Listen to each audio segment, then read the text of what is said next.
Hi అండి, welcome back to my channel లక్కీతో ముచ్చట్లు. ఈరోజు మన వీడియోలో దోశలోకి తినడానికి 4 రకాల వెజిటేబుల్స్తో ఒక కర్రీ చేసి చూపిస్తున్నాను. చూడండి, ఇక్కడ పొయ్యి మీద ప్యాన్ పెట్టిన తర్వాత ఇందులో నేను బటర్ వేసాను.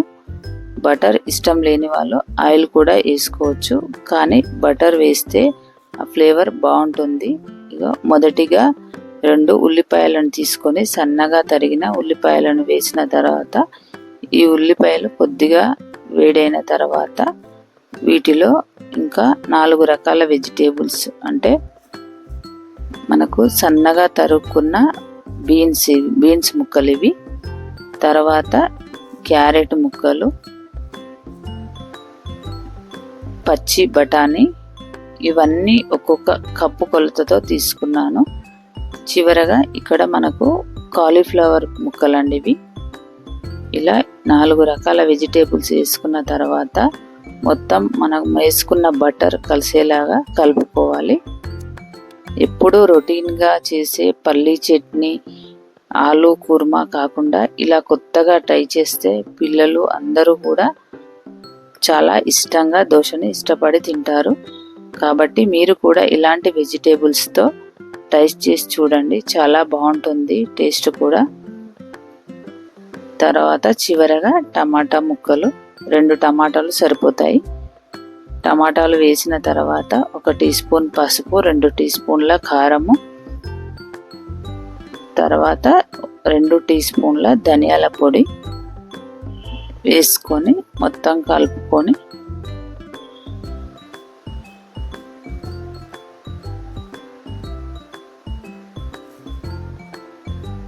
ఇలా వేసిన మసాలాలన్నీ అన్ని ముక్కలకు పట్టేలాగా కలుపుకోవాలి.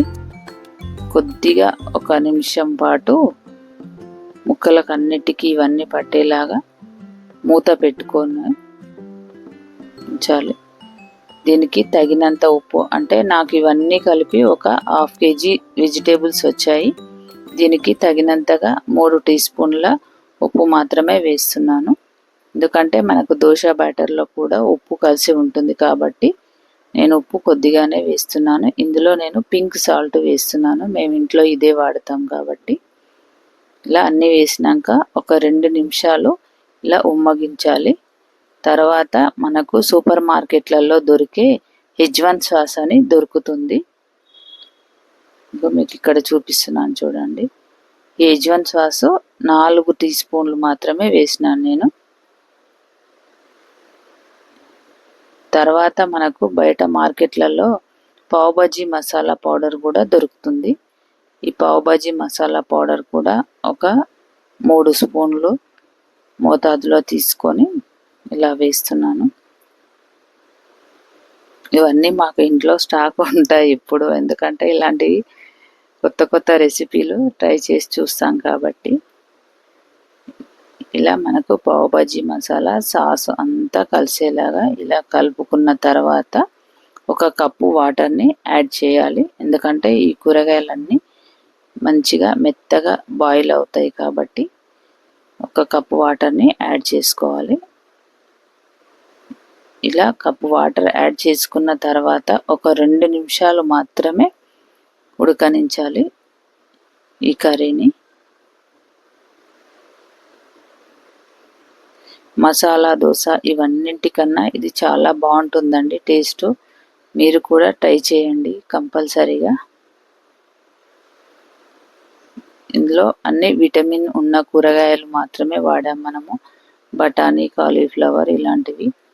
ముందు రోజుగా మనం రెడీ చేసుకున్న దోశ బ్యాటర్ ఉంటుంది కదా, దాంతో ఇలా దోశ వేసుకొని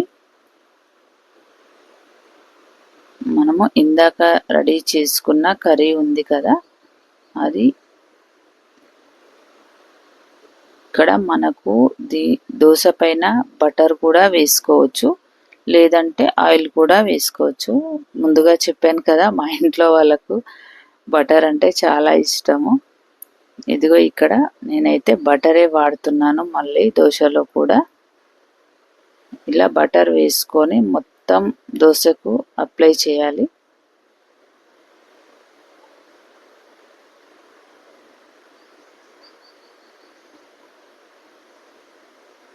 ఇలాంటి రెసిపీలు అప్పుడప్పుడు పిల్లలకు హాలిడేస్ ఉన్నప్పుడు ట్రై చేస్తే బాగుంటుంది. ఎందుకంటే కొంచెం టైం ఎక్కువగా తీసుకుంటుంది ఇలాంటి కర్రీస్ చేయడానికి.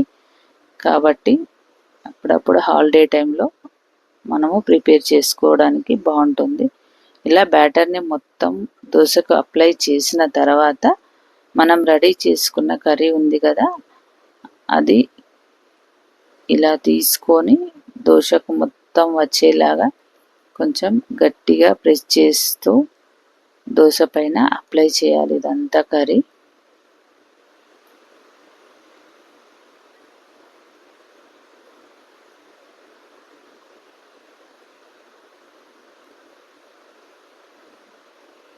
ఇలా అప్లై చేసిన తర్వాత ఇంకా ఇందులో మనకు పన్నీర్ కూడా యాడ్ చేయాల్సి వస్తుంది. ఈ పన్నీర్ కూడా మేము రెడీమేడ్గానే 100 గ్రామ్స్ది స్లైస్ తీసుకున్నాము. ఈ స్లైస్ని చిన్నగా మనం తురుముకుంటాము కదా,